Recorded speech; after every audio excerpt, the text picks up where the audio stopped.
దేవుని సహోదరి సహోదరుడా, ఒకవేళ రక్షణ లేకుండా ఇక వాగ్దానం చూస్తున్నాయేమో, నా ప్రభు నీతో మాట్లాడుతూ ఉండిందంటే ఈరోజు నీకు రక్షణ దినం కనుక దేవుని సహోదరి సహోదరుడా, ఈ యొక్క వాగ్దానం ద్వారా దేవుడు నీ దగ్గరికి వస్తున్నాడు.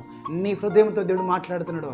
దేవుడు నీతో మాట్లాడుతుందంటే, నీవు జలములలో పడి దాటినప్పుడు నేను నీకు తోడైందును, నదులలో పడి వెళ్ళినప్పుడు అవి నీ మీద పొర్లి పారవు. దేవుడు ప్రవచనాత్మకంగా దేవుడు నీతో మాట్లాడుతున్నాడు. ఈ యొక్క వాక్యం ద్వారా దేవుడు నీతో మాట్లాడును గాక, దేవుడు దర్శించును గాక, ఈ యొక్క వాక్యము నీ జీవితంలో నెరవేర్చబడును గాక. నా ప్రభువు నీకు అట్టి కృపచేత దేవుడిని నింపును గాక.